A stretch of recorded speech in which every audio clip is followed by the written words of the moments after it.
Hay ciudades que respiran con el alma, calles que guardan susurros, ventanas que han visto demasiado. París, en el siglo XIX, era una de esas ciudades. No solo era el centro de la razón, de la ciencia, del progreso, era también el escenario silencioso de un dolor que nadie se atrevía a nombrar. Las familias enfrentaban pérdidas tras guerras y enfermedades, pero la fe, esa fe tradicional que alguna vez consolaba, ya no parecía tener respuestas. Era como si Dios hubiera dejado de hablar. Y el ser humano, solo en su dolor, empezó a buscar en otro lugar, entre esos susurros, entre esos vacíos. Una semilla fue plantada, no una semilla de dogmas ni de creencias mágicas, sino una semilla de conciencia, de preguntas, de compasión. Allan Kardec, un educador de alma profunda, escuchó no con los oídos, sino con el corazón del mundo. Él no buscaba milagros, no buscaba fama, escuchaba a los espíritus como quien escucha el eco de la humanidad herida. Porque detrás de cada respuesta espiritual, había una madre que lloraba, un hijo que partió sin despedida, un anciano que temía morir sin saber por qué había vivido. Kardec no vino a fundar una religión, vino a devolverle al alma su dignidad. En un tiempo donde lo invisible era ridiculizado, él decidió investigar lo invisible con el rigor de un científico y la compasión de un padre. Y fue así como nació la doctrina espírita, de la necesidad de comprender el sufrimiento, de la urgencia de mirar la muerte, no como un final, sino como una continuación, de la esperanza de que el amor, incluso más allá del cuerpo, todavía vive. Pero la verdad que él reveló no está solo en los libros.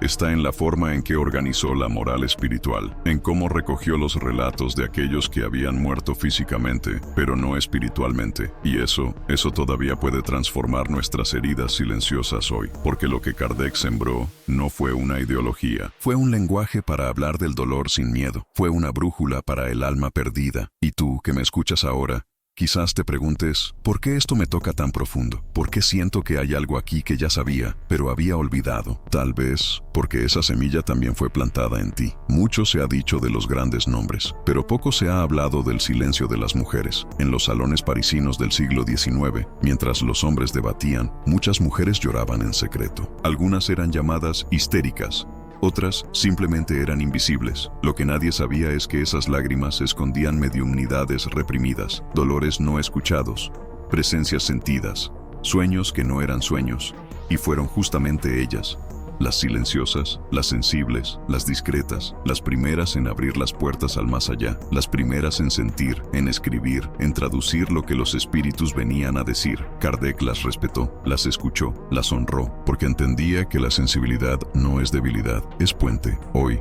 muchas mujeres siguen cargando dolores invisibles, siguen sintiendo cosas que no pueden explicar, siguen buscando respuestas que nadie les da, y tal vez lo que sienten no es imaginación, tal vez es mediumnidad del alma, una forma profunda de conexión espiritual que aún no ha sido reconocida, pero que pide salir suavemente, como una flor que no soporta más estar encerrada. Y cuando se abre esa puerta, cuando se comprende que el sentir también es sabiduría, entonces la sanación comienza, porque la mediumnidad, cuando se comprende, no es una carga, es un llamado, y la espiritualidad verdadera no se impone, se recuerda. Pero Kardec también nos dejó una advertencia, una que sigue siendo urgente. Cuidado con la fe ciega, cuidado con esa espiritualidad que promete sin preguntar. Él insistía, la fe que consuela es la que comprende, la que se alimenta del razonamiento y no del miedo, porque el fanatismo también se disfraza de luz, y hay muchas cadenas que parecen doradas, pero siguen siendo cadenas. ¿Cuántos hoy buscan rituales,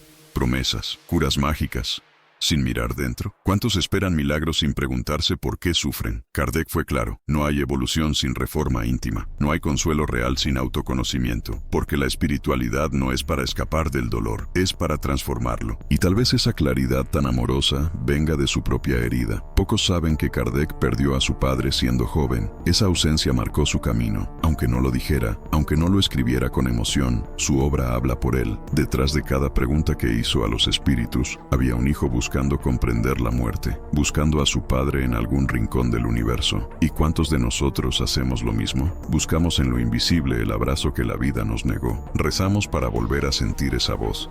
Esperamos señales que confirmen que el amor no terminó, y en esa búsqueda encontramos la espiritualidad, no por curiosidad, sino por necesidad, porque el alma que ha perdido necesita saber, pero cometemos un error común, un error que causa más dolor que consuelo. Creemos que el vínculo termina con la muerte, que si no los vemos, ya no están, que si no responden, ya no nos escuchan. Y no es así, no lo es. Kardec nos mostró que los lazos del alma continúan, que el amor verdadero sobrevive al cuerpo. Negar el vínculo es como cerrar una carta antes de leerla. Es como apagar una vela porque ya no alumbra igual, pero el vínculo sigue, en el pensamiento, en la oración, en la memoria viva. Y aceptar eso no es negar la pérdida, es honrarla con esperanza. Y es allí donde Kardec fue más lejos, porque él no solo preguntó qué hay después, también quiso entender por qué duele tanto aquí, y en su obra delineó un mapa invisible, una geografía moral del alma. Explicó que después de la muerte, el espíritu no va a un cielo o un infierno físicos, sino a un estado de conciencia, a una vibración que él mismo construyó en vida. El umbral,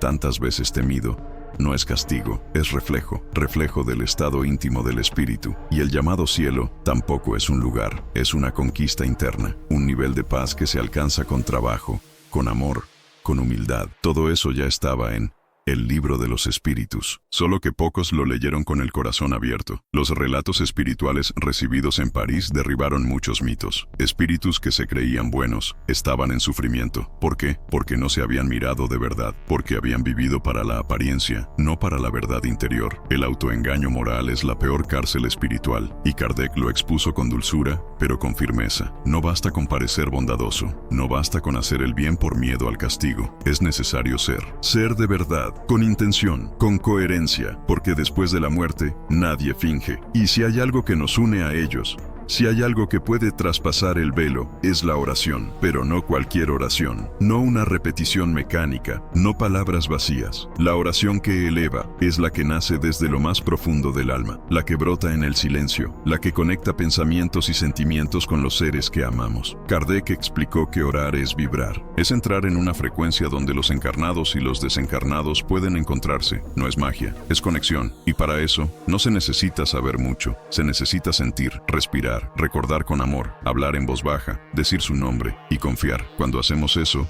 algo se mueve, algo invisible, pero real.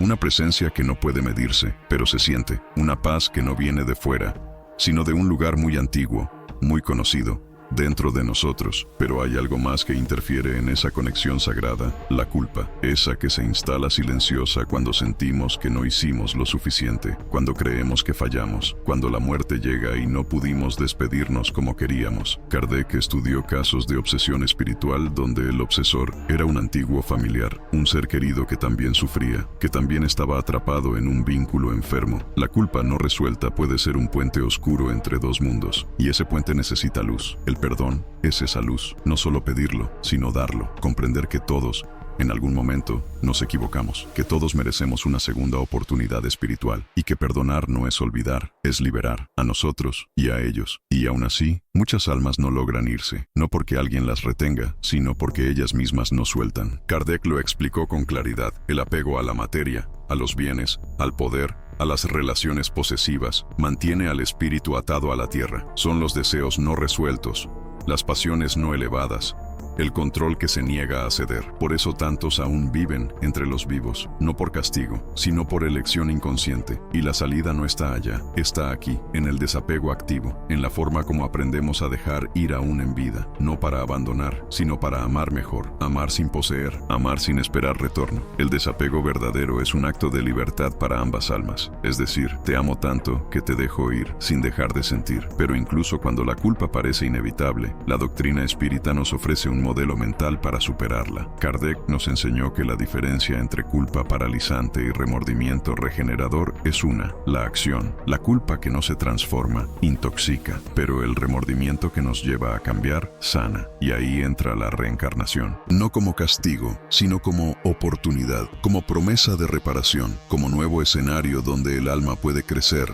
aprender, sanar lo que no pudo antes. Los errores del pasado no nos definen, son parte del camino, y si los miramos con humildad, se convierten en maestros, porque no hay caída que no pueda ser semilla de redención. Esta visión, que une responsabilidad y esperanza, fue también una forma de reconciliar ciencia y espíritu. Kardec no separó una de la otra. Él creyó que la espiritualidad debía tener base moral, pero también racional, que la fe podía y debía mirar a la razón sin miedo. Esa fue su revolución, una espiritualidad lúcida, compasiva y lógica. Y hoy, la ciencia empieza a alcanzarlo. La neurociencia explora la conciencia más allá del cerebro. La psicología reconoce la memoria afectiva que persiste incluso cuando todo parece perdido. Las emociones, los vínculos invisibles, todo eso que antes era llamado superstición, hoy es objeto de estudio, y eso solo confirma lo que Kardec ya intuía, que lo esencial no se ve con los ojos. Y para cerrar este círculo, quiero compartir contigo una historia real, publicada por Kardec en la Revue Spirit. Una madre había perdido a su hijo, lo había amado profundamente, y la muerte la había dejado vacía. Durante meses no pudo rezar, no pudo dormir, no pudo vivir, hasta que una noche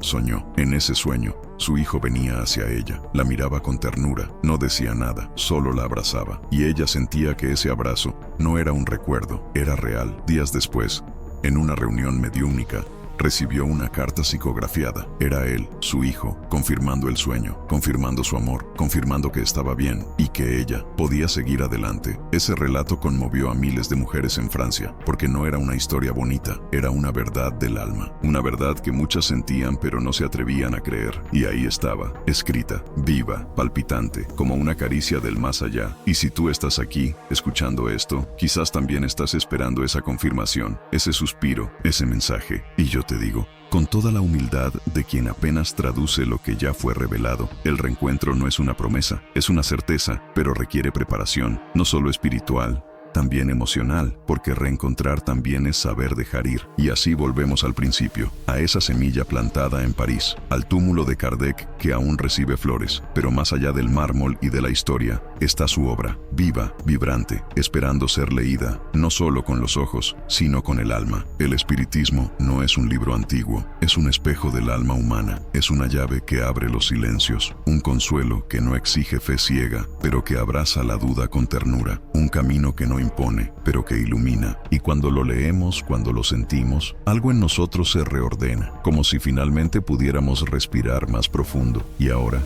te pregunto a ti, no como quien interroga, sino como quien camina a tu lado. ¿Qué parte de ti aún resiste a la verdad que Kardec reveló? ¿Qué miedo no te deja soltar? ¿Qué culpa aún no te perdonaste? Tal vez, solo tal vez, hoy sea el momento de volver no a una doctrina, no a una creencia, sino a esa semilla invisible que Él plantó y que aún puede florecer en ti. Hoy, solo por hoy, deja que tu alma descanse en la fe, no en la fe que exige, sino en la que comprende, en la que consuela sin prometer, en la que abraza sin juzgar. Y si esta voz te ha tocado, si este mensaje te ha acariciado por dentro, quédate. Este canal es tu casa, tu abrigo espiritual. Aquí nadie te pide nada, solo que sigas sintiendo, que sigas amando, que sigas recordando que la muerte no es el fin, una puerta, y del otro lado también hay luz. Inscríbete, comparte, no para que seamos más, sino para que nadie más sienta que estás solo, porque no lo estás. Nunca lo estuviste, nunca lo estarás.